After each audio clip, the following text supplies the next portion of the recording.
welcome back into the Sarcastic Remarks Studios. My name is Ryan Chambers, and alongside James, this is Sarcastic Remarks. Welcome to the Training Camp Eve episode. Hope you guys are doing well tonight. I'm already getting savagely beaten in the comment section before the stream even starts.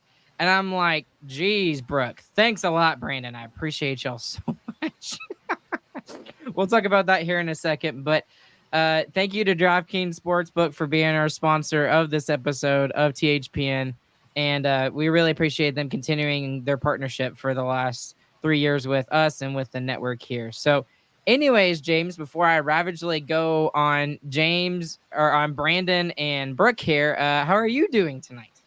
I'm doing pretty good. I mean, Chris ditched us for work stuff. Which okay. So here's you know what I was thinking? This is exactly what I was thinking.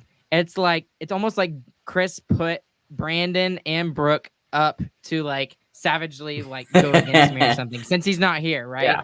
So someone's got to do it. Hey, someone's got to fill in and be mean to Ryan since I'm not going to be there. Hey, Brooke, can you do us a favor? So. I'm of course I'm just joking. All joking aside, how are you doing, James? Everything going okay over there out in Florida, out in Tampa Bay Lightning arenas? I got my Mountain Dew. As do I. Hey, I got two.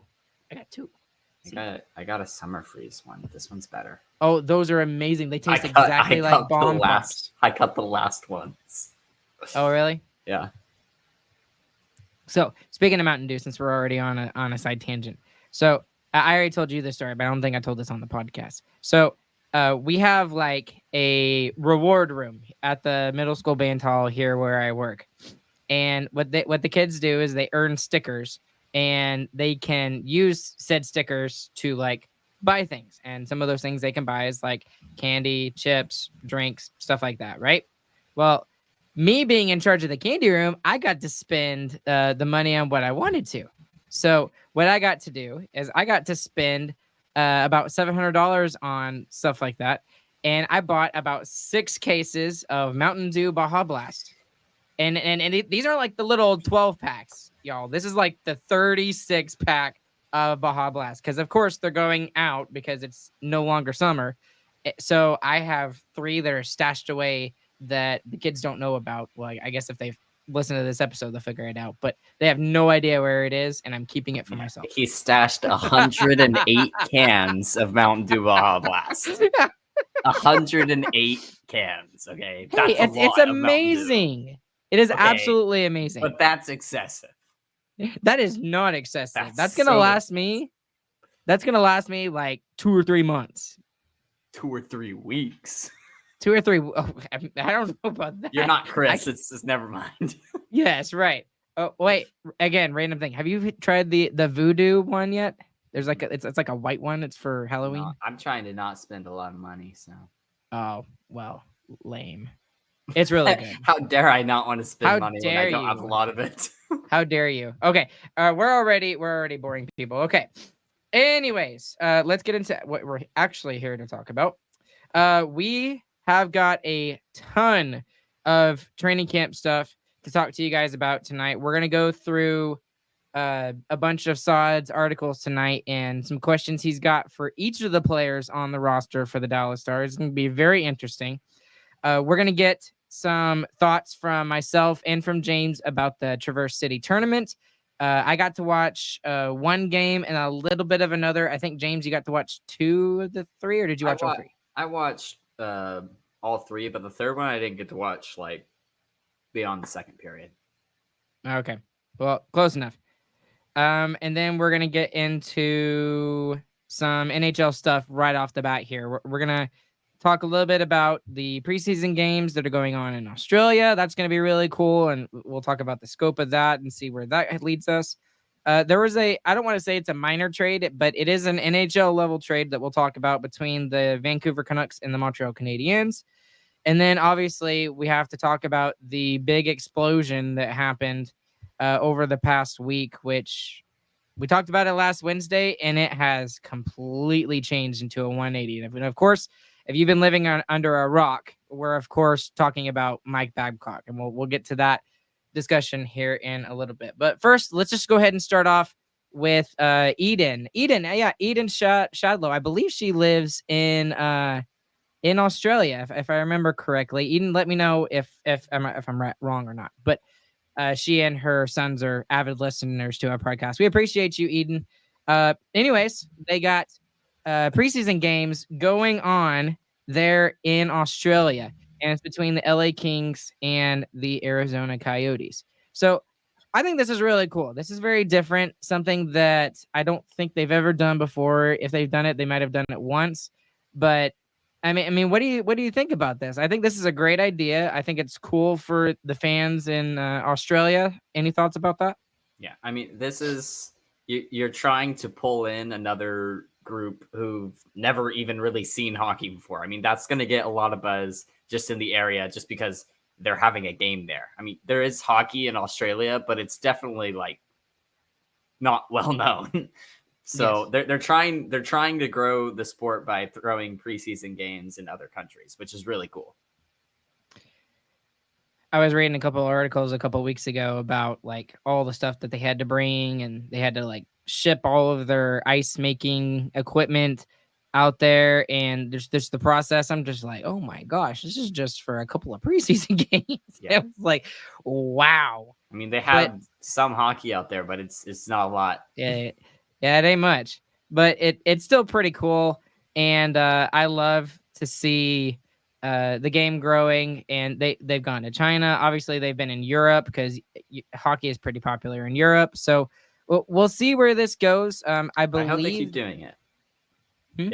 I hope they keep doing it. It's really cool to see. I agree. And maybe at some point we might get more regular season games in other countries too. Maybe you shorten the season some and have some out of country games. That'd be awesome.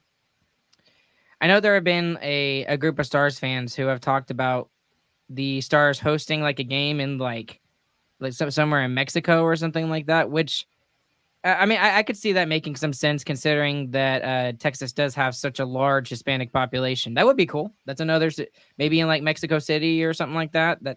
I don't think that's anywhere close on the horizon for the Stars. But still, all of this stuff about growing the game and trying to get as much eyeballs on the product as possible is good for the Stars, good for hockey, and I'm loving it and I hope it continues. So anyway, moving on from that. Eden, cool. You get to see the Stanley Cup tomorrow. I haven't seen the Stanley Cup in many, many years. So have fun with that. I think I got to see it at did you get to see it at the Winter Classic in 2020? I don't know. Probably. I know I saw it. I know I saw it, but the line for it was, I'm not joking, it was like 4 hours long and the game started in like 30 minutes. It wasn't worth it. So, but anyways, moving on. There was a little minor trade we need to talk about because, I don't know, we need more stuff to talk about. Casey DeSmith got traded from Pittsburgh to Montreal in that 3-team trade that ultimately led Erik Karlsson becoming a Pittsburgh Penguin. But now he is a member of the Vancouver Canucks. And Tanner Pearson and a 3rd-round pick goes back to Montreal. Any thoughts on that trade at all, James? What did you think? I mean, it's good for DeSmith. I mean, it was pretty clear that he was not going to stay in Montreal once he got traded there. But it's Montreal gets back a 3rd-round pick for him. That's pretty decent. So, and really, the reason why they had to do this was because of the cap issues in Vancouver. Vancouver has not been run very well. The current it's not necessarily that it hasn't been run well. They just keep trying to go for it, and it hurts their cap every time you do that. It hurts every team every time that you just go for it. But like, it's been worse in Vancouver. Well, and they're still trying to get over the Jim Benning era, trying to get through all those contracts. Although I'm honestly a little bit surprised they traded Tanner Pearson. I really thought they were going to get rid of Tyler Myers and his contract, because right now he looks like he's going to be a 3rd pairing defenseman making, I think, $6 million or $8 million, something like that. I don't know. So I honestly thought that he was going to be traded and they were going to keep Pearson, but Pearson is unfortunately an issue of the cap for Vancouver. I know they wanted to keep him, but It is what it is. Okay, let's get into the biggest thing that we need to discuss here, James, is the fact that Mike Babcock was the head coach of the Columbus Blue Jackets for not even 3 months, did not even coach a single game for the team, did not start training camp with them at all, and he still is top 10 in wins in Columbus Blue Jacket history. So, when we left off last episode, we all kind of had this feeling, at least I did, that it was over, right? I thought it was, spit and ticklets coming out and just grasping at straws. And Boone Jenner and Mike Babcock both came out and said, there's really nothing to this. This is being overblown. I'm obviously paraphrasing here. I don't have the statement in front of me. But then a couple days after that, it really started to get spicy once the NHLPA leader, Marty Walsh, went down to Columbus and really started interviewing players. And it seemed like there was more to this story than the way it didn't just seem like it. There was more to the story that we don't know, and we probably won't know for a while. But Babcock knew there was more to the story, that's for sure. Yep. And the thing is he obviously resigned, but I really don't think he was given a choice. In my opinion, I think he was basically told either you resign or we're firing you, and that's how it kind of went. So there's so much to unpack with this story, but we really don't have the time to go into super depth with it.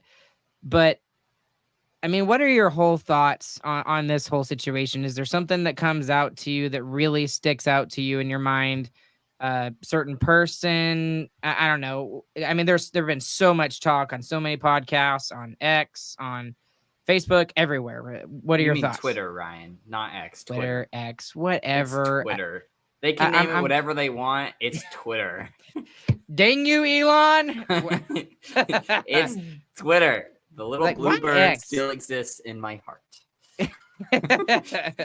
Okay, anyway, what are your thoughts? It seems so weird because, I think it looks worse on the GM than anyone else. The GM just hired this dude, and the season hasn't even started. He hasn't even started his actual, coaching process yet. And he's already done something bad enough that he was forced to resign. Now, the thing is what he did was not illegal. So let's just flat out say that 100%.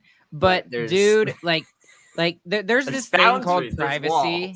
Yeah, there's this thing called privacy, and what it also appears to me when you look at the situation is and it really looks bad on Boone Jenner too.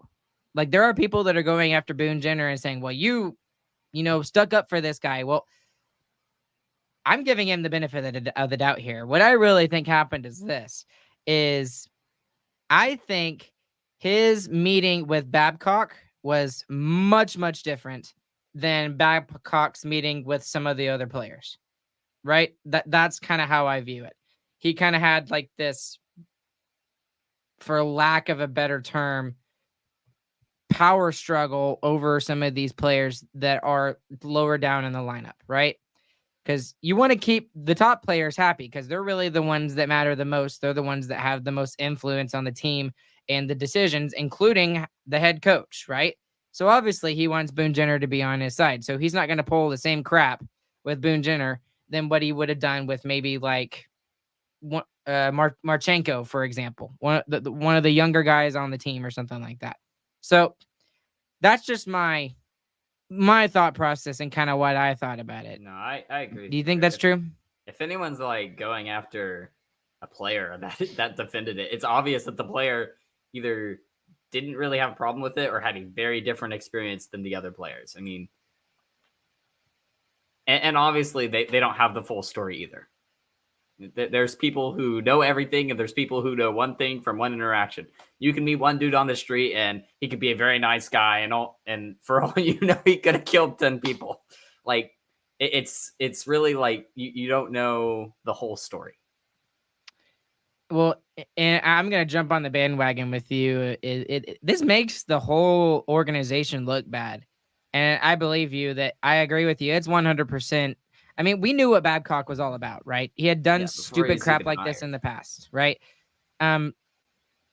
So maybe we should back up a little bit and explain kind of what he did.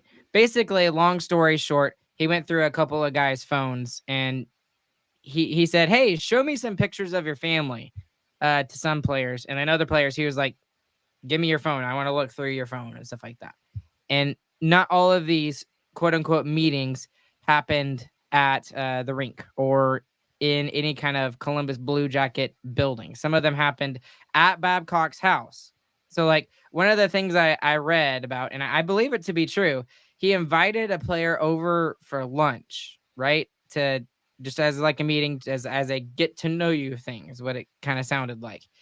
And he took the player's phone, was looking through it, and then kicked him out without even giving him lunch. That's weird. Yeah, that's weird. That's just a little weird. Okay. A little weird. And then here's the other thing. I'm sorry. Like, this is not brand new stuff that we've seen from Mike Babcock in the past, right? Like, and as Stars fans, we should be absolutely uproared at this guy because of one particular player, and that's Mike Modano. Mike Modano, when he retired, had 1,499 games. And you know who kept him from getting his 1,500th game, which is a feat very few players get to? Mike Babcock, when he spent the one season with the Detroit organization. So, I mean, and you can talk to other players like Johan Franzen back in the day when he even won the Stanley Cup with Mike Babcock, and still Johan Franzen has nothing good to say about Mike Babcock. And like the guy had some mental issues because of him. And then Mike Commodore, who's a former player, doesn't like him either. Jason Spezza doesn't really like him either. So it's not like. No, I don't know. I think more of this is the more and more that we talk about, the more and more I think it's just a stupid decision by the GM to do that. But it's the hiring because they have the experience in the league, and you're not really looking at what they are as a person, and you're just looking at who that they've been in the league, they know what they're doing. And here's the thing, and I actually learned a lot from the Steve Dangle podcast. I watched their episode about their latest episode about Mike Babcock getting he got fired. Let's just say it. Put it as it is. Getting fired. They went really into depth on that episode. So if you really want to get more into it, you should go and listen to that episode because it was very good. By the way, just lots of language. So if you're don't listen to it around kids or anything like that. But they went into depth about this, and they went back to the introductory press conference when he was introduced as the head coach of the Blue Jackets, right? And one of the things they were pointing out was that they didn't really talk to anybody that doesn't like Mike Babcock. So one of the guys they talked to was Ken Hitchcock, which they've been buddies for decades, right? Basically, they didn't really talk to anybody that had anything bad to say about Mike Babcock because they just had, I guess, just in their mind, and I'm kind of stealing the words from Steve Dangle podcast. I got to give them credit. This is their guy. They're just trying to validate it to themselves as to why they should go and get it. And they only talk to the people that would say good things about that guy. So they didn't go and talk to Mike Commodore, Johan Franzen, or Jason Spezza, or any of the players in Toronto or former players in Detroit or anything like that. They only talk to the people that would say good things about him. So one of the things they said is they did their due diligence in quotations. Bullcrap. And again, that comes due diligence. That comes back to the GM though. That's what it all comes back to. So that's really all I have to say about it. Okay, so I don't want to go any further on this because we got so much more to talk about, and there's more interesting and more fun things to talk about. But last question, James. Do you think that the GM, Jarmo Kekalainen, do you think that his head is on the chopping block, as someone said in our chat? Probably. I hope so. They did come out recently and say that he is not, at least at this time. That was like literally their words, was in quotations, at this time. But how many GMs have hired a coach that has gotten fired in the same offseason? Didn't start a game. Didn't even start freaking training camp. Nope. Like, dude, this is bad. Like, I've never seen anything like this in any sport ever.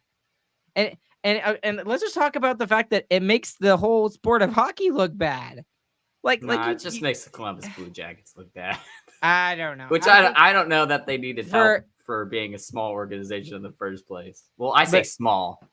But for small. For the hardcore football fan who's not a hockey fan, or for the hardcore NBA fan, or a football soccer fan. I think it's funny when stuff like that happens in other leagues. I just look at it and I'm like, that's cool. So that's crazy, man. That's amazing. I mean, they talk about like no media is like bad media. No media is like, I forget the saying. What is it? Bad media is not necessarily bad media. Yeah. Any media is any good media. Yeah.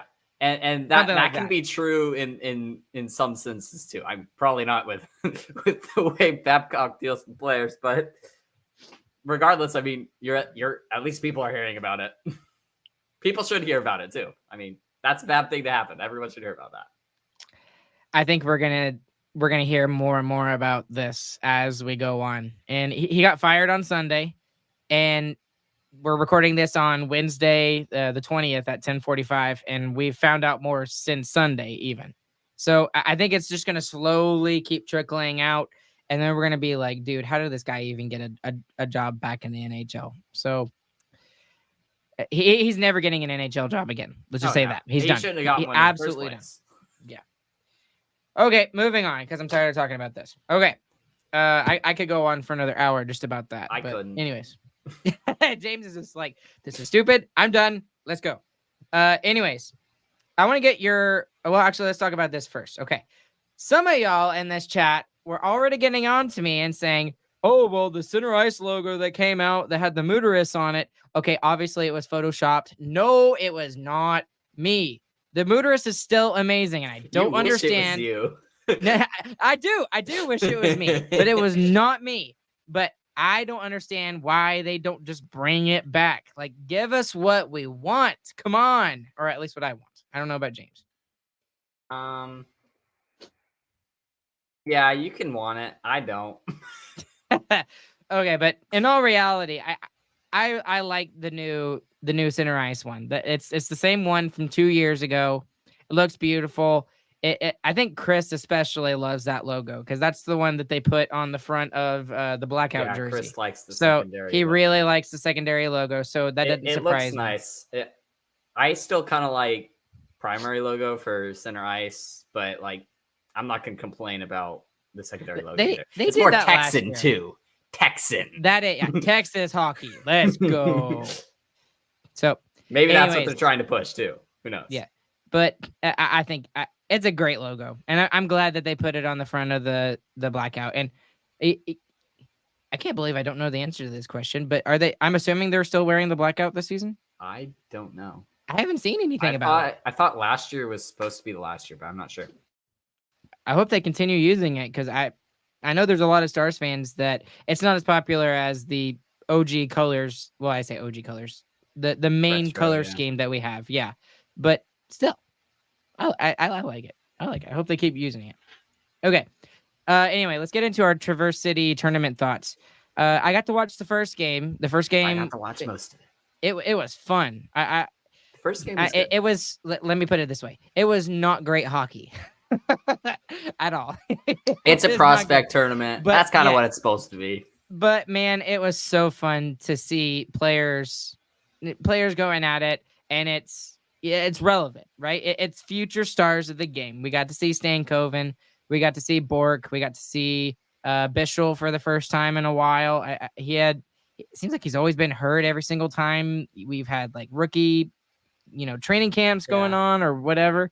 So it was fun to watch him in that first game, and he got hurt in that game as well. He tweaked his knee. He tweaked something, and they're being careful because obviously he's been hurt before. So, yes, do that. So let me ask you, who kind of, were there any surprises to you that kind of stuck out to you that you really loved? I thought Semenov looked really good. That was going to be mine too. The big thing was that he was physical. Like, it wasn't just he was skating around. He was fighting for pucks, and he was creating chances multiple times over. He was laying lots of big hits. I mean, that's exactly what you're talking about. You're talking about like an AHL player that you might need to pull up to play fourth line minutes at some point. He looked really good during it. I mean, obviously there you had the other people like Stankoven and Bork. I thought Bishel played really good in the first game. He didn't get to play in the other two just because they were being careful with it, but he looked really, really good in the first game. Like it was shocking to me to see how good he actually was. And in the second two games, I mean, Gavin White played essentially in his spot, and he looked good too. So there's lots of promising prospects there.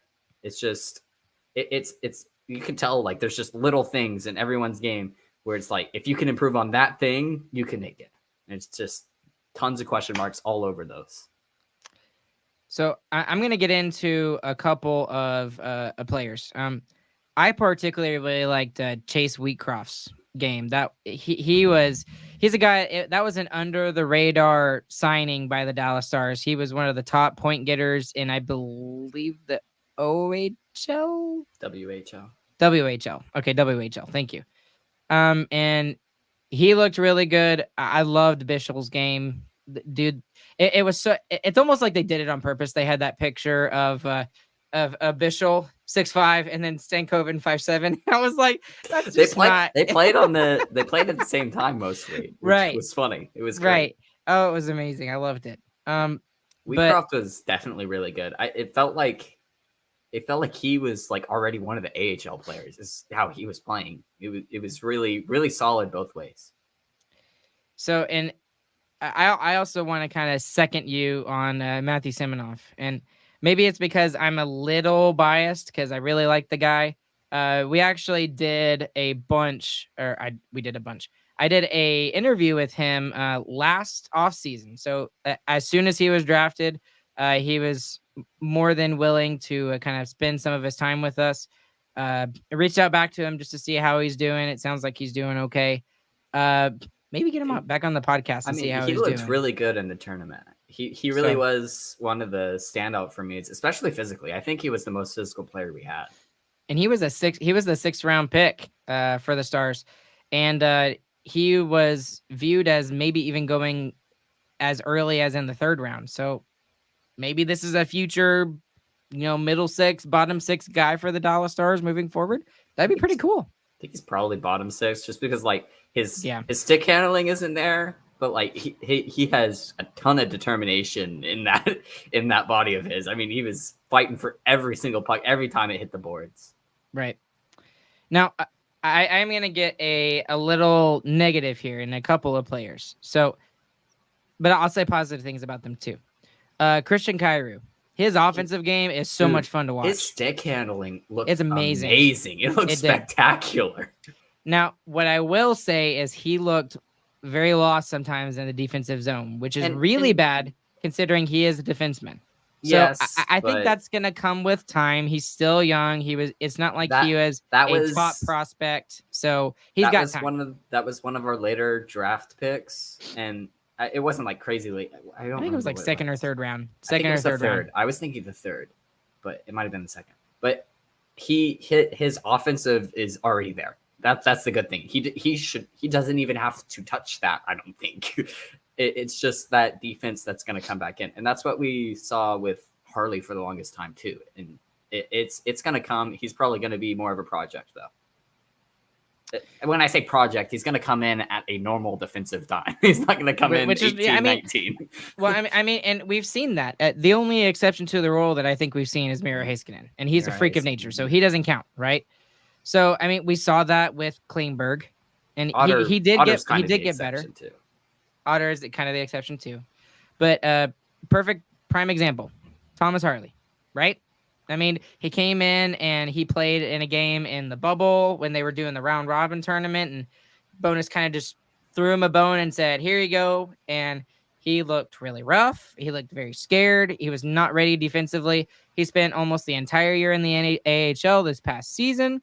Comes up the last 6 games of the season in the NHL and in the playoffs and looked dynamite, and it was a huge game changer. And one of the reasons why the Stars organization did not feel like they had to go out and get a defenseman was because of the progress that they saw him make in the NHL. And he has to play a top 4 role for this team this year. Has to, in my opinion. And a lot of where we're seeing these players, I mean, Harley should probably be a year ahead in his development. I mean, we probably should have seen him last season, but he was on the taxi squad for that COVID year. And that did in a lot of players on a lot of teams. And you're starting to see a lot of these players starting to come back into the league now. I mean, you're getting players, I mean, mostly not like superstar level, but you're getting these really good players that are just coming out of nowhere seemingly. And it's saving a lot of teams on the cap. Mm-hmm. 2 other players that I really kind of want to highlight, and again, it's just for the defensive part of their game. They're so much fun to watch in the offensive zone. But as Francesco Arturi, who has had a little bit of hype around him, and then Antonio Stranges, like both of those guys we've heard about, especially I love that player. I still hope he makes it. But I love watching him play. I'm telling you, watching him skate, he has one of the best skating strides I think I've seen, and he was taken in like a late round, like a figure skater. Well, see, to me, I don't know why it reminds me of this, but when I watch him, it looks like he's not ice skating but rollerblading with the way that he like. Smooth. Well, and instead of skating like this, he'll semicircle the offensive zone, and he's got his skate blades on an edge with his knees turned out. And I mean, that is straight on like rollerblading, which is strange, but it's so much fun to watch. For me, the biggest thing with him is like he's gotta be more aggressive with the puck. I mean, he has the skating, he has great stick handling, he can see the ice pretty well. He's making really good passes to Stankoven at times, but like there were times when like it was just like him and the goalie. It's like, dude, shoot the puck. Just shoot the puck. Shoot the puck, please. And he would just pass it along. And it looked so he looked so calm. And I'm like you have to be more aggressive than that. All right. Well, anything else? We're 35 minutes in. We haven't even gotten a training camp yet. One other that I wanted to talk about was McDonald. He had a pretty good training camp or pretty good tournament. He looked solid. He had some really good shots during the tournament, too. He looked really good. Bork kind of was quiet most of the time. But, that doesn't really say anything about how he's going to do in training camp, though. No, right? And it doesn't. And that's what most of this whole tournament thing is, just for us to, like, look at the little toys that they all have and be like, ooh, cool. But I don't know. I felt like he probably should have done more, and He was playing with Blumel as well, and that was another guy that we like. Well, it was another one that did really good in the AHL last season, and it just felt like they didn't have the same. I guess that's just because Logan Stankoven and Stranges were on the other line, and they're just so much faster. They're just speed demons. That is true. It looks like Bork isn't moving compared to those two. Yeah. So. Well, anyway, let's move on from this. And it's fun to talk about prospects because they're the future, right? They're like the future of your team. And we're already seeing some of those kind of make their heyday. Yeah, it was really fun. Now, the thing that does stink is it used to be a lot bigger. It used to have like 6 to 8 teams, and it used to be a legit tournament. And like there'd be a winner at the end of the tournament. This wasn't really like a tournament for tournament's sake, if that makes any sense. They basically just played round robin and called it good. The teams just wanted to see how each team's prospects went up against the other prospects. That's how it really should be, though. Honestly, I mean, you're not. But looking... you have to admit, it's fun to have a tournament like that. It is fun to have a tournament, right? But they're trying to shorten the preseason. They're trying to shorten all these things. Some of it is make sure that players don't get hurt before they get into the actual season, which is a big deal, especially for junior players too. If any of these players are still going into junior league, they can't get hurt during a random prospect tournament before the season starts. So it's fun though. All right, training camp. Let's get into it. So the Stars recently came out and released their training camp roster. I'm trying to go to the podcast feed here to make sure I get the right numbers. It looks like we've got 33 forwards going, 20 defensemen, and 7 goaltenders. So 27 plus 33, is that 60 players? That's a lot. Yeah, it's a lot of players. Part of it is we do have a lot of those prospect players that we're looking at right now, which probably won't come in this year, but you want to get them in training camp this year. I mean, even if they don't even have a chance of making it, let them see how it's going. Let them meet all the players. You get to have the prospects talk to each other more. You get to build those bonds more. That's really what you're trying to do. And taking a look at the training camp roster, there's a lot of familiar names on here. So Francesco Arturi, who we talked about, Karlstrom is on here as well. Obviously, all the main guys that we've been talking about for years. Some of the other players that are on here that are interesting. Kyle McDonald. James, you just talked about McDonald having a good. Maybe this got him a training. Yeah, maybe this got him a training camp roster invite. So we'll see how that goes. Obviously, Semenoff is on here as well. Wheatcroft we kind of talked about. Jordan Ben. Yes, yeah. I am so excited. Double penetration. Oh no. I am so ready for that. I'm ready for that line again, and I know Razor is ready to use it. It's like cocked and ready to go. Like, let's go. Grushnikov on the defensive side looked pretty good too. He was more solid overall though. That's like one of those. I think of him as like probably a bottom pairing defenseman, but he looked good. Looked solid. Tristan Bertucci, the top prospect taken by the Dallas Stars in this past year's draft, is also going to be there, so that will be interesting to see how he does. I didn't really pay attention to him a whole lot at the Traverse City tournament, but I heard that he looked lost at times. Yeah. I think it was David Castillo that wrote that or something like that. Yeah, I don't put a lot into that. It's kind of, he kind of just instantly got thrown into it. You're not expecting that. I mean, lots of these players that were in the tournament this year were probably in it last year too. So, and then on the goaltending side, obviously Remy Poirier, he looked good, and Matt Murray. So those guys are going to kind of be duking it out for the top job down in Austin and Texas. So I think I'm Murray sure Chris probably wins that, but it'll definitely be more of a battle. Well, Remy Poirier, I've heard, has been doing a lot better lately. So he looked really good for most of the tournament. I think he spent a good chunk of his time in Idaho this past season, but I heard he did really well. So we'll see if that translates to any kind of success in the AHL. So, but thinking about training camp, James, just look at it like a big, broad picture. Okay. What's your biggest question about looking at training camp, and what's the thing that you want to look at the most? What's the most intriguing thing to you when you look at this roster? So I'm looking at the defensemen, and I'm looking at how many left shots are here.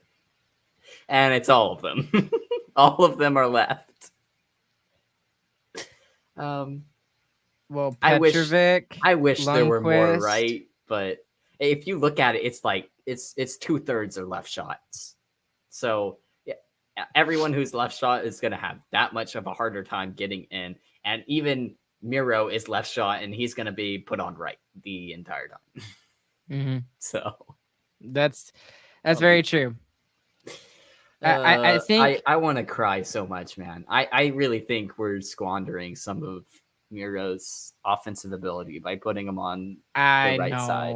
No, The only time he got no. points this season is when he was playing on the power play, where he gets to play on his strong side Okay, because but he's a the only lot. defenseman on the ice. But when you look at Miro Heiskanen, you can't sit there and compare him to the more But offensive guys. Like, well, the reason hold on. Like Quinn Hughes, for example, right? Quinn Hughes is a very good defenseman. I think he's more offensively minded than Miro Heiskanen is. But Miro Heiskanen is a more well-rounded overall defenseman. I because would he take has Miro, to be, Ryan. but no, Because he has doesn't to have be. no. Yes, he does. He No, has but to. that's If that's he's not the doing way that on he. this team, this team will not win. Okay, that's fair, but that's the way that he came in. So I really think that's not that's not true. There's just so much more there. There really is. And to me, what proves it to me is the goals that he had last season. He had so many assists, like no goals. That's because he's on his offside. You can't tell me that that's not. I'm not disagreeing with you on that, but I don't think it's inhibiting him as much as you think it is. Is that fair? I think every edge in the NHL, even if it's a little one, turns into a big one. Okay, that's also fair too. Okay, I'll give you that. Okay, so that's on the defensive side. So since you went with defense, here's my biggest thing. I'm looking at the forward side. Okay, Night. And It's exactly pretty stacked. like exactly. This is the most stacked team I've seen on the offensive side in a Did very we just long get time. rid of the fourth line and just Have four scoring lines? Scoring. I mean, we could. That's the crazy thing. Someone's got to play defense. No, James. No defense. But I mean, even if you're getting like, I know Chris hates him, but Radek Faksa, he was in double digits in goals last year, and he was on the fourth line. 2 scoring wingers could make Radek Faksa a 40-point.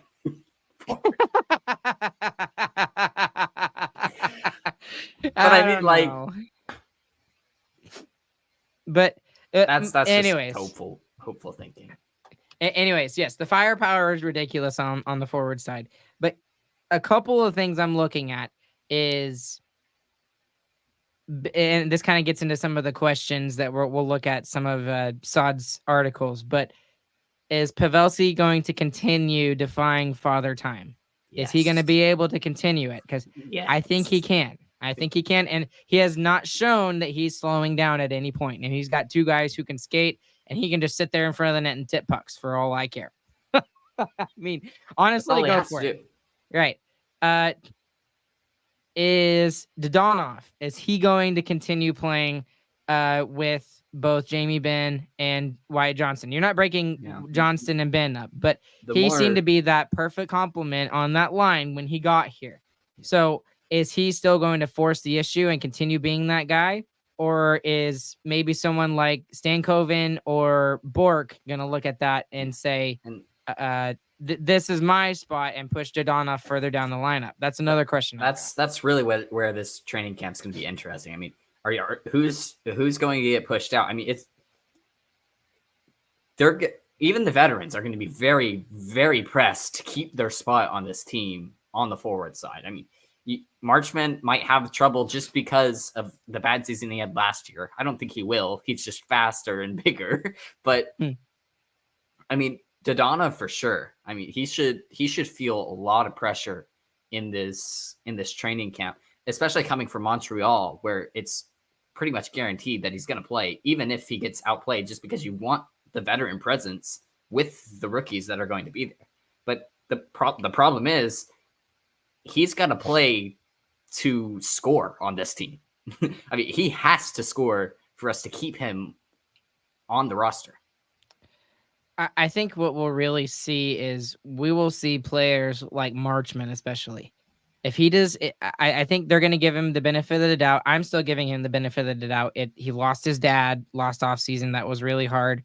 He was in a brand new organization where he had that pressure on him. He had none of that pressure in Florida when he scored, was it 15 goals or 20 goals, something like that? Like 68 points. Yeah, it was quite a bit, and he didn't play much thing.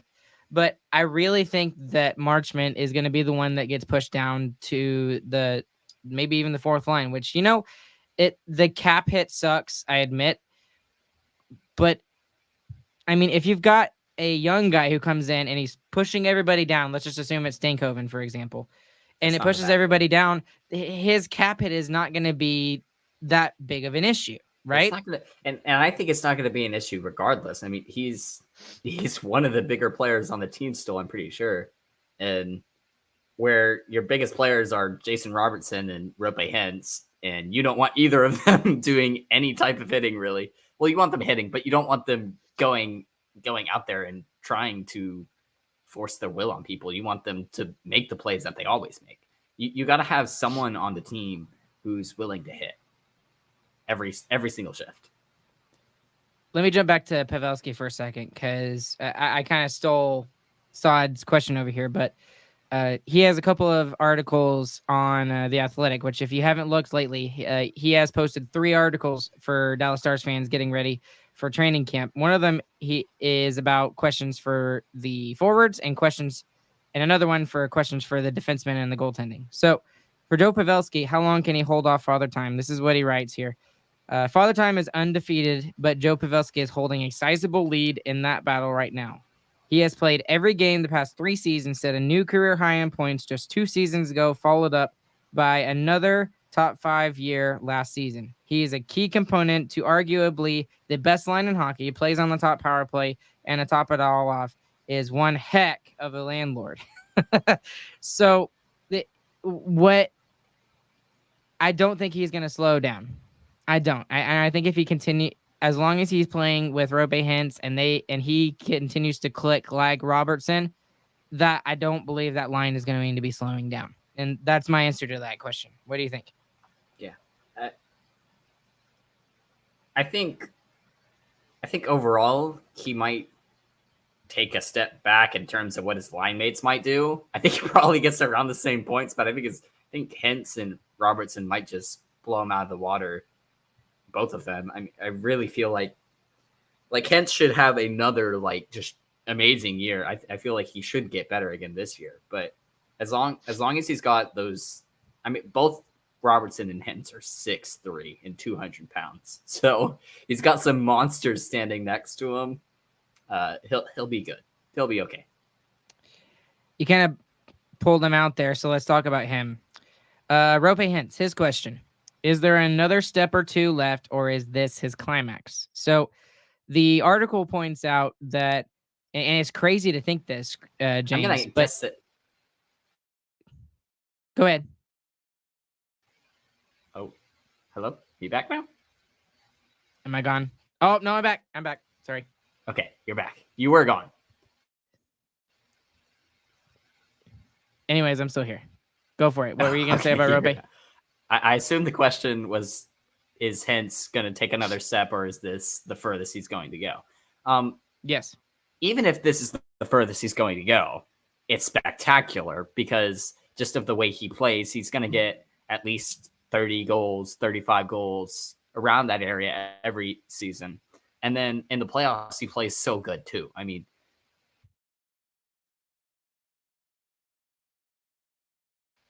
it's just I see percentage though. I mean, if he just shoots more, he's going to score at least 6-7 more goals, bare minimum, in my opinion. And that.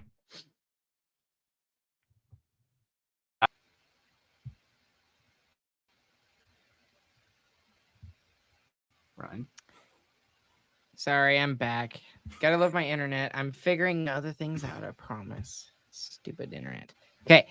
Anyways, to kind of answer my own question about Rope and answer the question on the article, I don't know if there's another step. I don't think there's 2 steps. I think there's another step that he could go. And it's mostly to go in offensively in the regular season. So I think that's going to be the next step that he takes. I think he's going to be and maybe I can go have a hot take and say this. I think he will score more points than Jason Robertson this year. What do you think?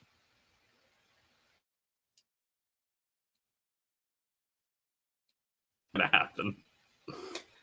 Robertson just has too good of a shot, and he wants to shoot the puck all the time.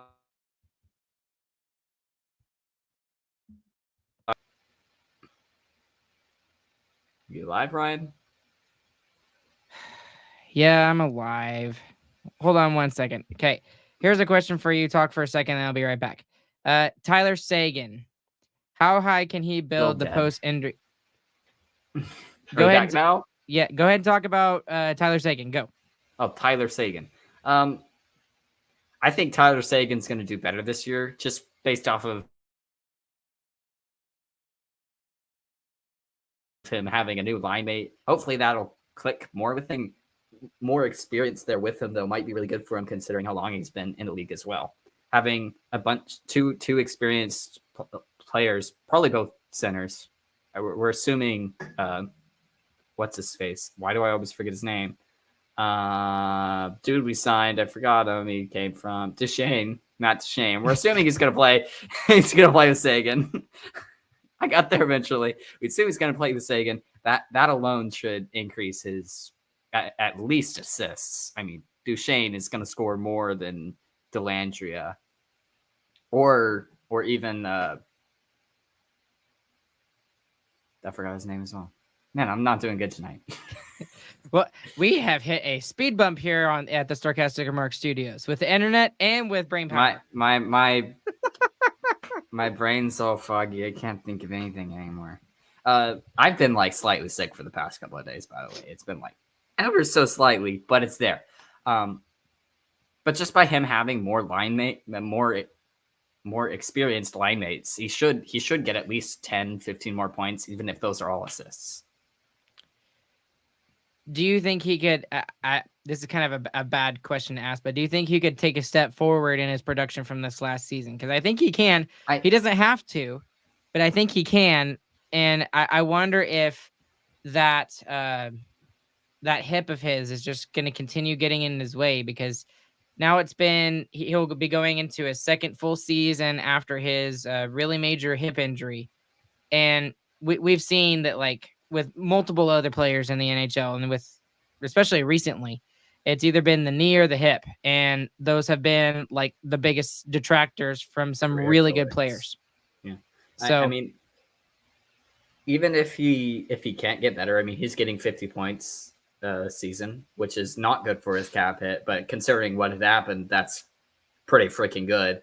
And also, you could tell he was slow last year compared to what he had been previously, which is expected, but it means that he had to change the way he was playing. And I think he started to figure that out later in the season, and then a skate went slice and took him out for a couple of games, and then we had to keep him out for longer because it wouldn't heal if he skated. So I really think he's going to be okay, especially with having Duchene there to help him. I mean, that should cover up his speed at least. I really want to see him get back to at least 70. I mean, we saw Ben get to 70 this season. That's probably high for him now. I feel like Ben's probably going to take a little bit back maybe, and hopefully Seguin just evens that out, you know? He basically takes some of Ben's points from this past season. Yeah, that's my guess. I mean, and a lot of people don't really remember that, you know, Jamie Benn was a 30-goal scorer this past season. And yes, it helped out with him playing with Wyatt Johnston, but he was still top 3 on the team in points. It was like, I think he was second. Maybe he was second. I wanted to say he was second, but I didn't want to sound stupid because I wasn't positive. I think he had 78 points. He had 70 something. So like even Rope didn't have as many points as Jamie Benn did. And got hurt for like a week. That's also true. That's also true. Fair. But I really hope that Seguin can really get his production up, and if he can, dude, this team is unstoppable when it comes to the offense that it can provide. And also, you're talking about the power play from last season being as good as it was. It's getting better, not worse. We have the same first unit, and we got a better second. It should be ridiculous. Okay, couple more forwards to talk about. Then we'll go to the defensemen and some of the goaltending. But James, I'll pick one, and then you pick another one. I want to talk about Jamie Benn because we did just mention him very very briefly there. Question on the article was, can the production of last season be repeated or sustained? And we already heard your answer to the question was basically he's going to fall off a little bit, but at his expense, Sagan is going to get better. I think it's going to be sustained. I think he's going to have the exact same amount of points. He's still going to play on that top power play unit with Miro, Rope, Pavelski, and all those boys. But I mean, there's nothing that shows me that his production is going to go down. I think I know I said a couple of weeks ago that when we did our over-under points prediction for the regular season that I thought we would see it lower, but I don't know. I think he's gonna sustain it. I think he's gonna be a 30-goal scorer again. I just don't see how. I don't see anything that shows me that he is going to decline, and especially if he continues playing with Wyatt Johnston. The thing he has going for him is his power play goals. I mean, he had 13 power play goals, which was tied for first among 3 different players, which is absolutely insane, by the way. But that's really what's going to keep his point totals up, and that's what kept his point totals up all season last year. I mean, being on the first power play unit of I think it ended up being the 3rd or 4th best throughout the entire season, and that'll help your points quite a bit.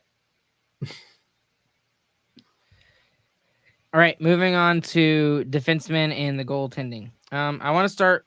We'll talk about Miro towards the end because that's obviously the biggest question for me, even above all of the forwards, because the forwards have plenty of help. Defense, not so much. But I want to talk about Esa Lindell first off. It seems a lot of the consensus around Esa Lindell is that he kind of took a step back last season. He wasn't bad. I think he took a pretty big step back last season. See, I don't agree with that. I think it was a step back? Yeah, but it was not 5 steps back like some people are saying. I think it was probably at least 2. Okay, but I think his biggest thing is he was really good, really, really good with John Klingberg, and he had a lot of chemistry with that guy. Now, maybe we see him develop some chemistry with Thomas Harley. Obviously on the penalty kill, he was really good with Yanni Hakanpää, and that needs to stay the same because our penalty kill was excellent with those 2 guys on the ice.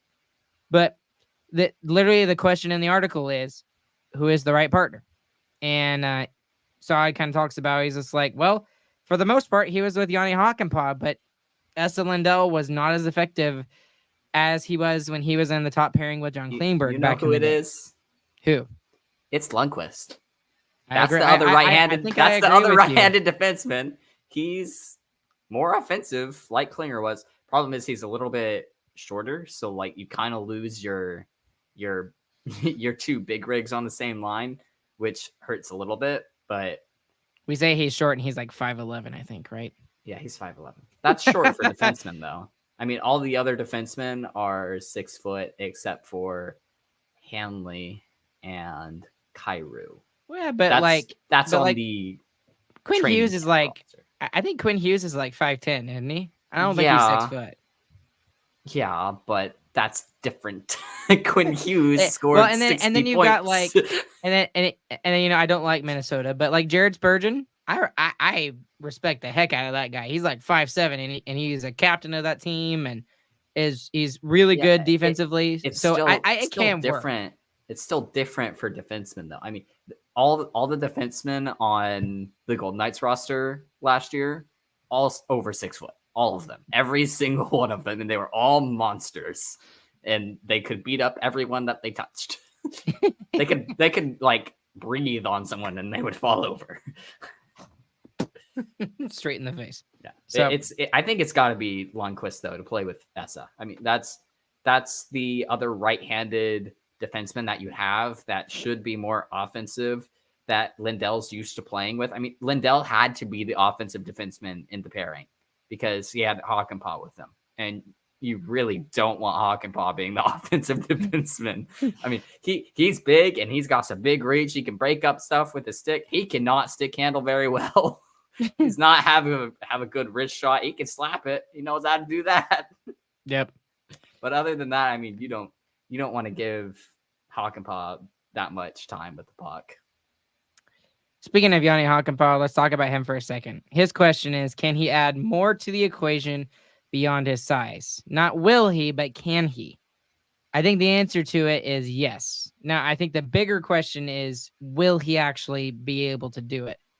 Because if everything lines up the way that I think it will, he won't have to be a top 4 defenseman like he's been, like he was last year for the Stars. The last 2 years.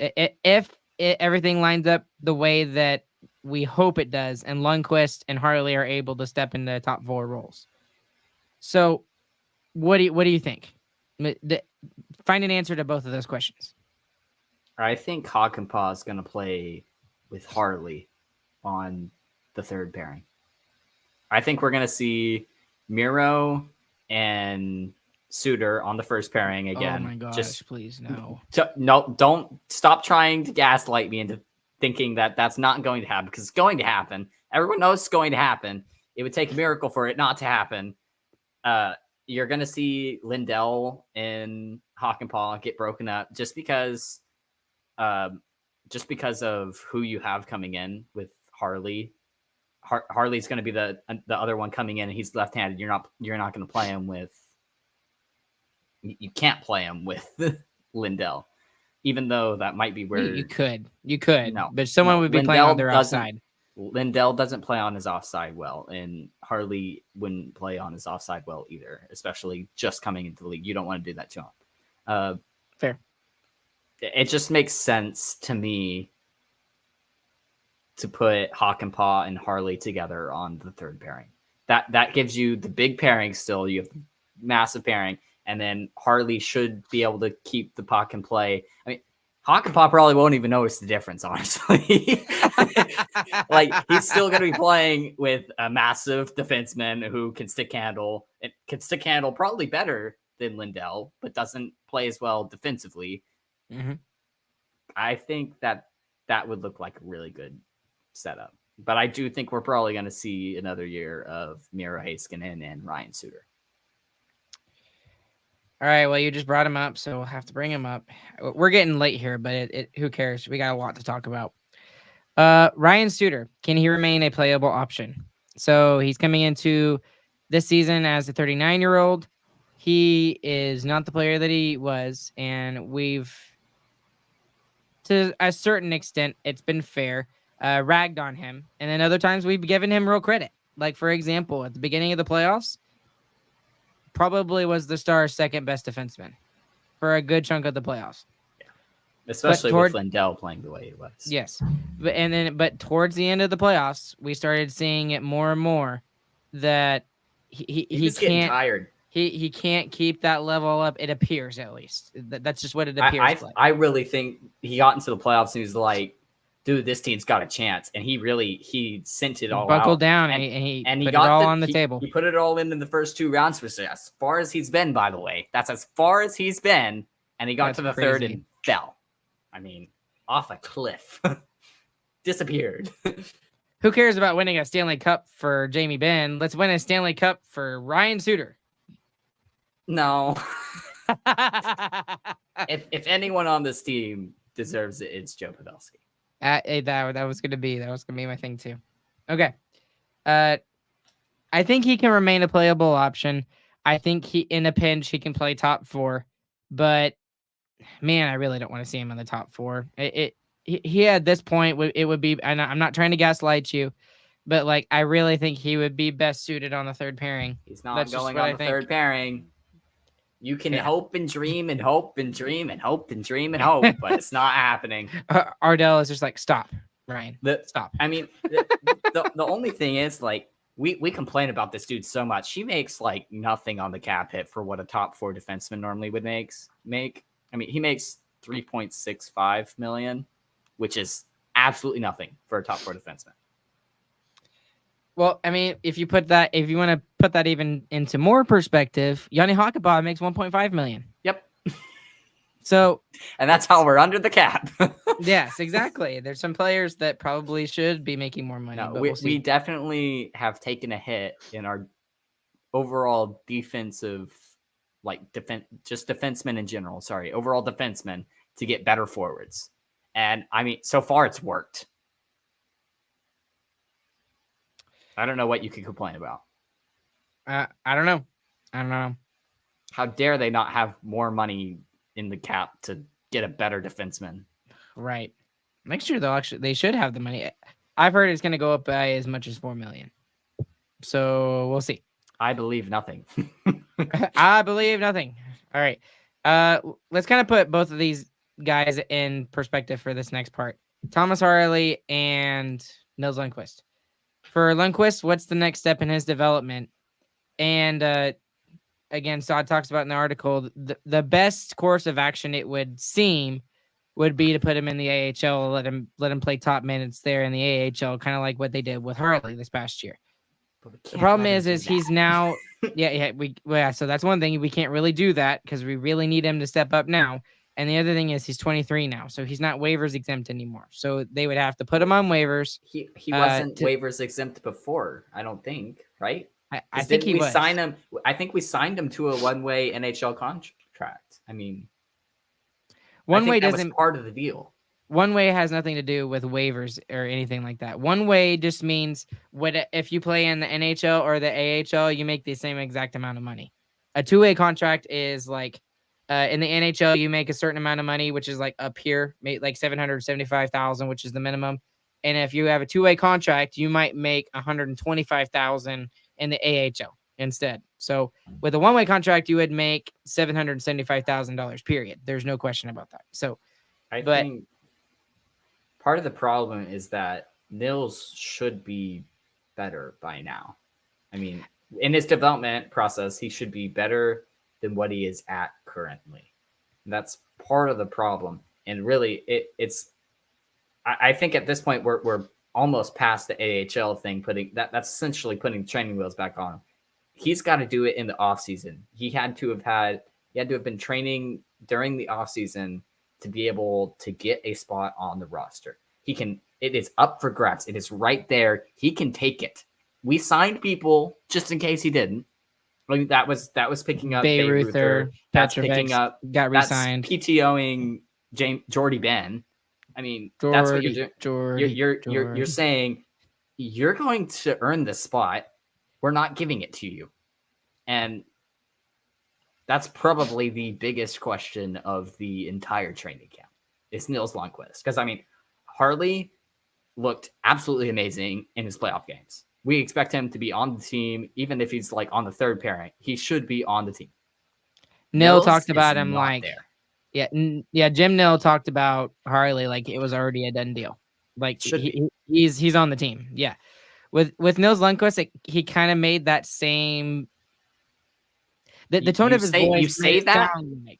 You say that out in the public because you want him to take that grasp. He should be the dude. He should be seen as the dude right now. But there's a reason why we brought in all these other random defensemen out of nowhere that are probably not going to play. It's because we're trying to push him to do something, and so far he really hasn't done anything. Mm.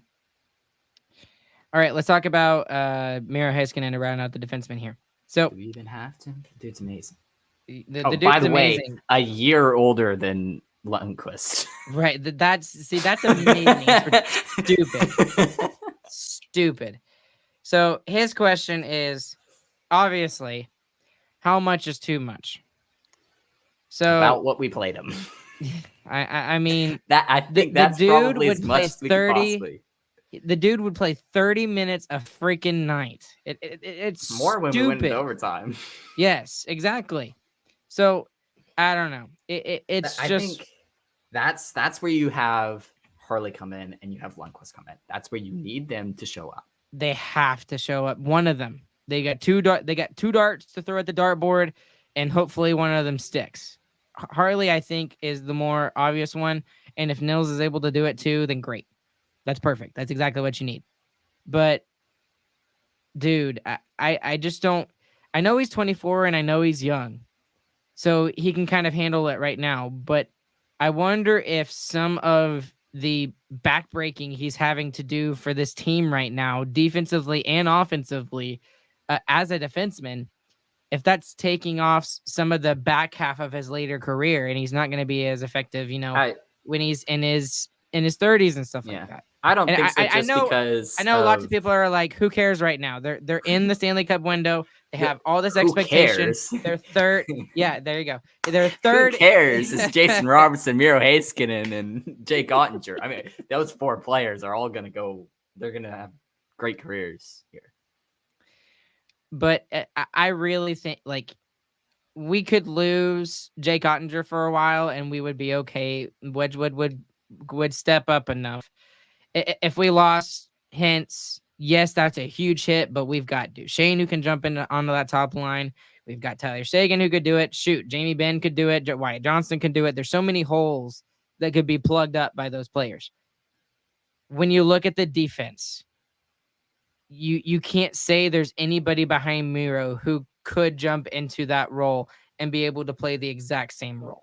And we talked about it last season when he went out for a little bit. I mean, the team looked different. It was not the same feel. It was not the same mood. They did not play well without him. They didn't play well. It was not pretty. So we'll see how that goes for Miro Heiskanen. But how much is too much?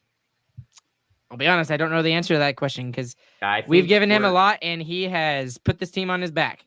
We're not going to know until his back breaks. It's the unfortunate part. So for the goaltenders, let's talk about it briefly. We've already discussed it numerous times this offseason, but for Ottinger, can the Stars reduce his workload? And for Wedgwood, can he provide enough in availability and ability? I think for ability for Wedgwood, absolutely. He showed that he's a more than capable goaltender of being a backup, and he's at a really big discount, in my opinion, for a backup goalie. Well, so was Otter, for that matter. But the biggest thing about this, they don't really have a number 3 guy who can come in and say Otter gets hurt, and Wedgwood is going to have to be leaned upon. And they just don't trust, and it's nothing against Poirier or Murray, but they just don't trust those guys to be NHL ready. They're not ready. They're not. If you pull up either of those, you're expecting your forwards to win you the game, essentially. Exactly. And Wedgwood has to stay healthy so that he can get more games in so that Otter is ready for the playoffs. And I think that is the second biggest question heading into this. That's where it really, really stung how the year kind of played out. Because we didn't have a lot of injuries, but both of our goaltenders were injured at one point during the season. It was Otter first, and Wedgwood had to keep playing, and then Otter finally came back. He played everything, and then we were like, "Why is Otter playing everything?" And it was because Wedgwood was hurt, and then Otter just had to keep playing, and then we were in a playoff run, and we were like, "Did we just keep playing Otter?" And the answer was yes. And looking back on it, I wish we said no, but. I mean, you just hopefully you can have a more healthy back and forth this year instead of, okay, you have to play. Okay, now you have to play. Okay, now you have to play again. Just one of them not being injured. If one gets injured, that can be okay. If both of them get injured at some point, we're in a lot of problems. Yeah. But I mean, they do have that option of going out and making a trade exactly like what Nil did for Wedgwood, right? And we probably see that this season, honestly. If something, especially if both of them get hurt, because there's no way that you can take. If one of them gets hurt, I think we're doing that. You know what? You're right. I think that's fair. If it's for an extended period of time. If it's like for more than 2 weeks and Otter's going to be out or Wedgwood's going to be out for more than 2 weeks, I agree with you. I think they're going to need to go get somebody else. But there's a plethora of goalies out there right now that there's even going to be a bunch on waivers here in a couple of weeks once they start making cuts at training camps across the United States and across Canada. So we'll see how that goes. But Any last overall thoughts looking at training camp and what you're looking forward to, James, before we kind of wrap it up here tonight? I'm still looking forward to see how long Strong Jazz can stay on the training camp roster, just because I love watching him play. Maybe he can get to some preseason games and we get to see him some there. Oh, he'll get some preseason games for sure. I have no doubt. Yeah, it's I just really want it. I don't know why I like him so much. His skating's just awesome. It's fun to watch. Yes, I agree. He's very fun to watch. My biggest things, they're not necessarily training camp things, but just training camp storylines. Get Miro some help, man. That's my biggest one, and that comes back to Nils Lundqvist and Thomas Harley. They have one and or both have to step up in order for that team to be successful, especially on the defensive side of the puck. I'm not sure they have to step up for the team to be successful. The team's going to be successful without them, regardless. I mean, the forward group is too deep. The centers are too deep on this team. Even if the defense is lacking, the centers are going to come back, and they all play solid defensively. I mean, this team's going to be good with or without them. This team is going to destroy the division if both of them are good, solid options. I mean, they don't even have to be like amazing rookies. They have to be solid, and this team will be absolutely amazing. And we'll leave it at that. Okay. Our last segment for the evening, the Who Cares segments. If you don't care about Who Cares segment, you may exit the podcast now. Anyways, we're going to get into it, and we both talked about this right before we started it. We didn't. We talked about it 2 months ago, Ron. Oh, shut up. We got to stop doing that in just a second. It's 2 months ago. Some people have actually started thinking that we like plan these things out like 2 months in advance. No, we don't. Do. We literally do. We have a Google Doc. We have a Google Doc, and it's all down. You're such a little liar. I'm not a liar. We started late. We started at like 10:20. You were working on your internet. Okay. Okay, that's a shot in the dark. Thanks a lot, James. But anyways, our Who Cares segment for the evening, we're doing our top 3 Pokemon. And Chris is going to be very upset that he missed this segment. We'll see how he reacts when he comes back. And no, he'll be upset. So we'll see. Anyways, James, you start us off with your number 3. My number 3 is good old Eevee. Eevee's such a good Pokemon. Can evolve into any of the forms. It's so great. It's so cute, little fluff ball. Just that's it. That's all I got. I don't have a lot to talk about with Eevee. I just like the way Eevee looks.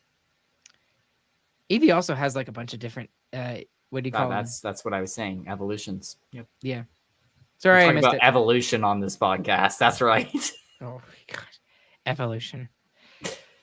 Okay, my number 3, I gotta go with Raichu. I don't really have a version. Everyone picks Pikachu. It's the worst version. No, I like Raichu. If you choose Raichu Aloha version, then it's okay. But you just chose normal Raichu. You're just wrong.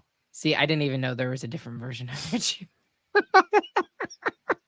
I didn't doing your research very well, Ryan. No, I did not do my research very well. My number 3 is Raichu. James, number 2. My number 2 is Piplup. This was the first Pokemon that I chose in the games. This is the first game I played. I forget what color gem or whatever it was that had Piplup in it. But I had a whole playthrough with Piplup. Very fun evolving into the different versions. Then you get to surf on him at the end when he's Empoleon. Isn't that great? Yes, it's amazing. I agree with you. Well, I'm tired, so we're gonna wrap this up pretty quick. My number 2, and it's a pretty easy one. I'm sorry, I'm old, so I go back to the OG Pokemons. My number 2 is Squirtle. Squirtle is just amazing. He goes all the way. Turtle? Yes, I guess I chose a penguin. I was about to say. I was just like, hold on a second. I love Squirtle. He's super cute. It's some of my fondest memories growing up with the whole Pokemon world was with Squirtle, and yeah, not much else to add to that. James, what's your number 1? My number one is the embodiment of Ryan. It's Snorlax. Big, fat, lazy, perfect representation of Ryan. Reminds me of him every time I see him. Absolutely amazing. Oh, That's my number that's one. good. Snorlax. That's good, James. That's really good. Oh, thanks. That's actually pretty funny. I'm glad you agree with me that it reminds me of you. You talk to anybody that knew me in college and around the music building, I could fall asleep anywhere. Lazy. And I would called. I was such a procrastinator. I would always wait till like the last second to do anything, including practice for my senior recital. Sorry, Dr. Air, I didn't practice for my senior recital very much, but I did it and I did okay. But that's actually pretty funny that you said that. I like it. My number one, it's a lot of people's number one, but it's a freaking fire breathing dragon dinosaur thing. It's got to be Charizard. Basic. You're basic. I don't care if I'm basic. Charizard is freaking amazing. He's awesome. He breathes freaking fire. And every time I think about Charizard, I always think about the old Nintendo 64 version of Pokemon Snap. And what you would have to do is you'd be going along at the volcano level or whatever it is, and there would be not a Charmander, Charmeleon, Charmeleon, the second evolvation. And if you hit him into the lava or into the volcano or whatever, and it was a long shot, like you actually had to aim it pretty well. If you knocked him into the volcano, he would turn into Charizard, and the Charizard picture was worth like a ridiculous amount of points and stuff like that. So I love that character. He is the greatest character, the greatest Pokemon. That's my number one. Okay, well, Ryan lost because mine was funnier. Yours was funnier. I'll give you that. No, you actually, mine was like more nostalgic. You went with the truthful but hurtful Ryan approach. Exactly. Well, some of my other favorites that didn't make the list, like Mewtwo. Mewtwo didn't make the list. I think he's freaking awesome. Mewtwo is a dumb little lab baby. Yeah. Wow, how mean. That's where he came from. He's so technically not even a Pokemon. He is a Pokemon. Technically not. Pokemon. He tried to take over the world, okay? He's freaking awesome. And then just because I like Squirtle so much, the final evolution of Squirtle, Blastoise. I love Blastoise. It was so awesome. I love Blastoise so much. So, all right. That's it. That was a Fast Who Cares segment, but I think Chris is gonna hate missing this one. So, anything else before we wrap it up tonight, James? No, I'm tired. My head hurts. Yeah. It's almost 1 o'clock in the morning over there out for you on the East Coast, isn't it? 15 minutes till 1 o'clock. My goodness. Hey, well, at least you don't have to get up at 6 in the morning like I do. That's true. That was your choice, Ryan. That is true. I am a band teacher. Yep, I did. Why did I choose to be a teacher again? Because you like music. Okay, that's right. Thank you for. I thought it was the money for sure. I thought it was the money, right? No. That's good. Okay, guys. That's enough for us here tonight. Training camp opens up tomorrow. We're super excited. Preseason begins on Sunday with a game against, I believe, the Arizona Coyotes. In Cedar Park at HEB Center. That's going to be a lot of fun. I'm really looking forward to that. And right after that, the season is a mere couple of weeks away, and we have hockey back, guys. We're like 3 weeks out. Yeah, close. It's not far at all, and it feels like it's been forever since the Stars got knocked out of the conference finals. So I can't imagine the teams who didn't even make playoffs. Right. That too, yeah. But final thing, this team is going to be so much fun to watch this year. And I don't think there has been this high of expectations for this team since the late 90s, early 2000s. Even when the team got first in the Western Conference, under Lindy Ruff. I believe that was the 15-16 season. We were nowhere near the complete team that we are now. I know that we rag on defense and stuff like that, but our defense now million times better than back in the Lindy Ruff era. So we are so excited. The only reason why we rag on the defense is because we used to have Klinger and Alexiak as well. And Alexiak's the best defenseman on Seattle now. So, no, that's Vince Dunn. Vince Dunn is still the best one. Okay, whatever. Second best. Second best. He was the best until Vince Dunn started getting better. But same difference. I rest my case. Yeah, we got to go. This team should be amazing. I mean, it's not just that the team looks really good. This is the best team's looked in years and years and years. The division is looking like it's going to be the worst it has in years and years and years as well. So big opportunity for the Stars this season. And with that, let's freaking go, guys. Thank you for listening to StarCast Remarks. If you liked what you heard here tonight, please consider leaving us a 5-star review wherever you listen to your podcasts. We had about 12 of you at most listening here live. We appreciate you. There's many more of you that are listening afterwards. Thank you as always. And man, it's amazing. We've been doing this for 3 years, and the growth that this podcast has done, the community that we've grown with so many amazing people who continuously come back and listen and leave their thoughts and leave their comments and let us know how a great job we're doing. We really appreciate that. It's one of the things that keeps us going. And despite how busy some of our lives continue to be, or the fact that all of us don't live in the DFW area anymore, we continue to still do this because of you guys. So thank you very much. Along with James, my name is Ryan. We will catch you guys on the flip side.